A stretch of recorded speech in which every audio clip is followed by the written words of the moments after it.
Welcome to Chillin' 101. We hope this video helps. In this video, I will show how to make jam roll at home, full guide. Preheat your oven to a moderate temperature and line a baking sheet with parchment for an even bake. Whisk eggs and sugar until thick, fold in sifted flour gently, and add melted butter and vanilla. Spread batter thinly, bake briefly until springy, then flip onto a towel, spread jam while warm, and roll carefully to set the shape. Beat eggs and sugar until they form a ribbon that holds shape, which traps air and gives the sponge lift. Gently fold in sifted flour and a little melted butter to keep the batter tender, being careful not to deflate it.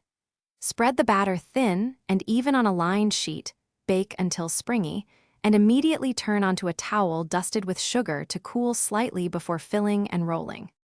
Warm the jam briefly to loosen it so it spreads smoothly without tearing the sponge, and use a thin, even layer to avoid sogginess. Roll the sponge gently with the towel to form a guide, then unroll, spread jam, and re-roll snugly, but not too tight to prevent cracking. Wrap the roll in plastic and chill for at least 30 minutes so the spiral firms up and slices cleanly. Thanks for watching. Consider subscribing if we helped you.